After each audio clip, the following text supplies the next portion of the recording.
Hey, after months I'm now getting back to work on SC409 behind me. You have seen the video where I restored the fuel pump cradle and also the fuel sender, which now was an exercise but not of no use because my new reproduction units have arrived now and I have used one of those. So what I did with the tank is I pulled it out, vacuumed the debris out, then I let it sit with a watery solution of anhydrous citric acid, and once that had been soaked through, then I flushed the tank, dried it out, vacuumed more debris out, and then in the end I also put Vertan in there, which is a rust converter from Germany. And once that was done, once again, I flushed, I dried, I vacuumed the debris out, and now I'm at a point where I was at a point where I could install a new fuel sending unit and the fuel pump cradle under the car. And that is where I'm at right now. I also have in the engine bay have done the fuel injection valves, 6 new valves, and all the fuel lines in the fuel rail. So basically the fuel system is new from back to front, which is something I'd like to start with, something clean. And I have also prepared a fuel injection wiring harness for the car, but that is in the next video. The reason was that when I tried to do my checks from the fuel injection multi-plug, I couldn't see half the component I was supposed to see.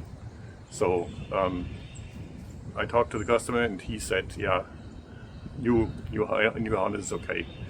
And but this will be for another video. So this is what the fuel system looks like right now. This is the view from the bottom. This is the tank strap, tank corner, and up there is all vent lines and suction lines to the carbon canister and all that. That's all new. They were badly broken and also brittle. They would just snap as soon as you bent them in any way.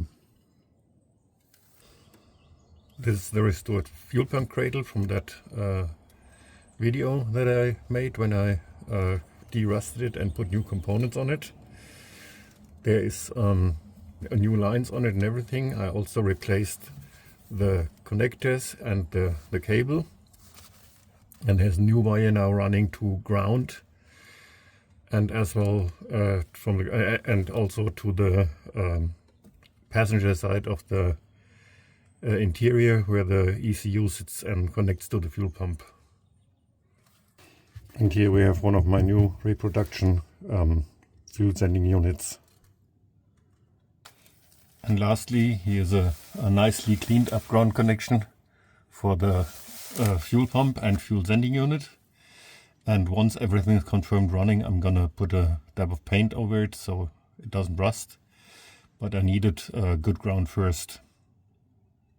And this is the new fuel pump line or fuel pump cable coming out in the engine bay. I had to use the old little rubber boot, but it's still pliable and everything. I just put, of course, on a new contact, and this is ready for the ECU. I also put new lines in the engine bay where the fuel comes in. It's the 2 lines that you see coming in parallel down near the frame rail. And I'm going to try to find another angle to make clear what is the supply line and what is the return line. So these are the 2 lines as they come into the engine bay. One is further up and more towards the front of the car. This is the front of the car. And one is further back and downwards. The downwards one is the return line. That's the one where you need to put the pressure regulator in, and this is the supply line. So this is up near the intake manifold. All the injection valves are new. Every single line here is new. So from front to back, the complete fuel system has new lines, new clamps, everything, and should be able to function properly. The last thing I need to do is check if this pressure regulator does do the 2.5 bar it's supposed to do. Okay, so now I have put about 15 to 20 liter of fuel in the tank. I do not have any leaks in the tank area. That is a good thing. So the next thing is to start the fuel pump, and for that I have put my little voltage source up here, put it on 13 volt, and the negative cable on the negative battery cable, and now I'm going to connect the fuel pump, and I should be hearing liquid rushing through the lines up here.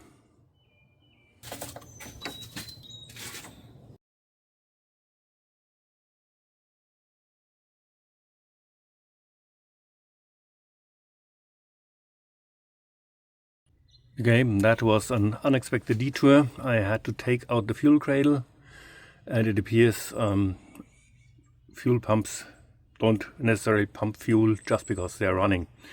And I actually wanted to test that, but completely forgot about it. So now I paid the price, took the cradle out, replaced the pump, and now I'm trying to see if I get fuel up here.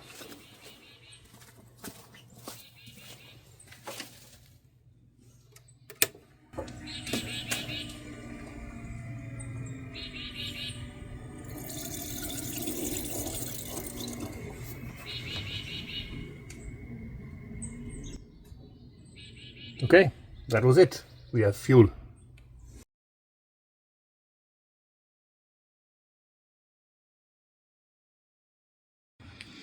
Okay, it is day 2, trying to figure out what is wrong with the fuel pump or the filter or whatever of SC409. So what happens is when I run my fuel pump with my little voltage generator, it crashes as soon as the pump pulls a little bit over 5.5 amps. And so the fuel pump could be bad right out of the box. The filter could be clogged, or even the in-tank filter on the fuel sender could be clogged already, which would mean that all my tank cleaning hasn't worked. And I'm also going to check what the other cars, how much current they draw when the fuel pump's running, just as a comparison. This is inside SC356, the green car. I've pulled the fuel wire here, the blue one that I keep talking about, and connected this end to the fuel pump cable. And now I need to put ground somewhere.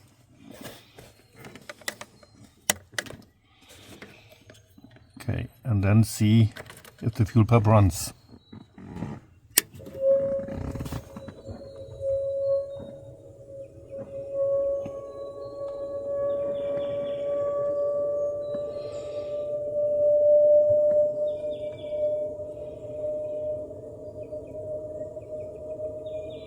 Okay, fuel pump's running, and it seems a little bit over 4 amps is what it needs. So let's check another car. Okay, this is now SC377, the one where that didn't start, where I put a new fuel injection harness in, doing the same thing, disconnecting the fuel pump.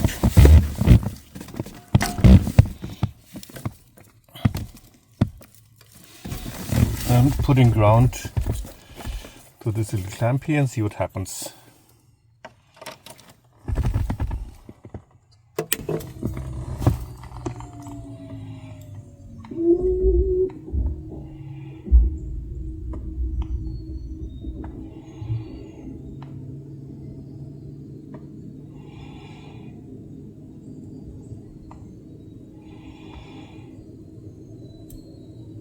Okay, the fuel pump runs, as you can hear, but the problem is that it's already straining my little voltage generator. But that is 5 amps, which doesn't seem to be unusual.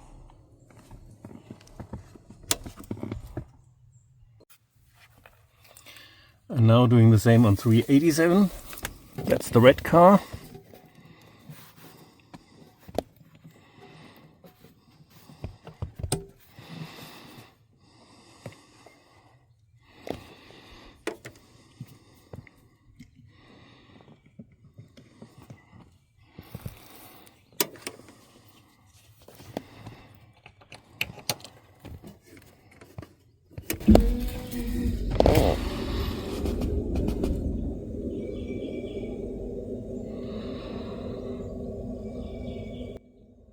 Okay, and that pulls 4.5 amps.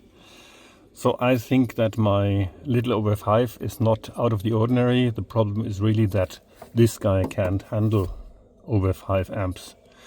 So let's see what happens if I connect it to the battery and if it pumps properly then. Okay, and here the same in 409.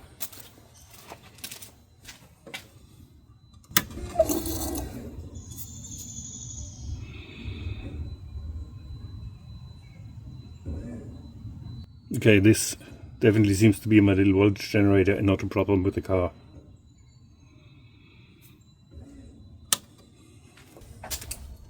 Okay, I've put together a little line with an inline fuse, and I thought I don't have 8, so I start with 10 amps since 5 amps would be blown right away. And let's see what happens.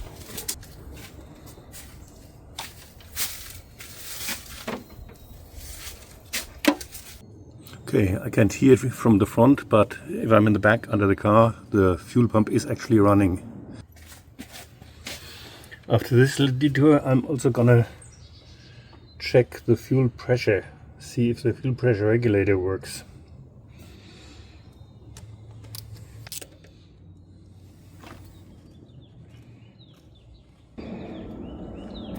And what I need to do is I need to get into the fuel rail and put a T in there and my pressure sensor.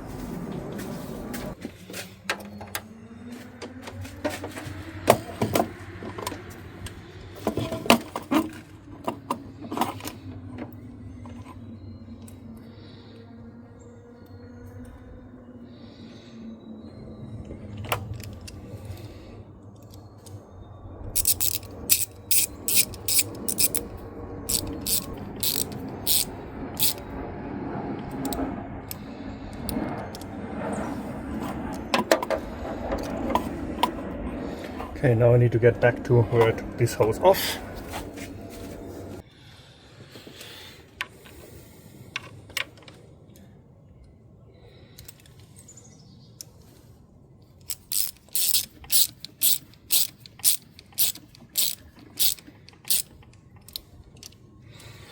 Okay, so this is my pressure gauge, and now I'm gonna connect this end to where I took that one off.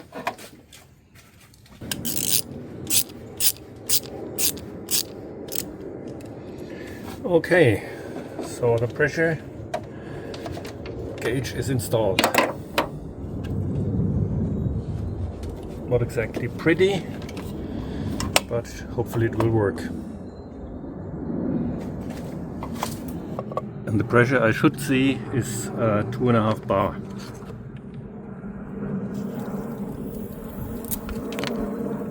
Okay, and it appears the release valve is not working. Let's try this again. Okay, pressure gauge is not working.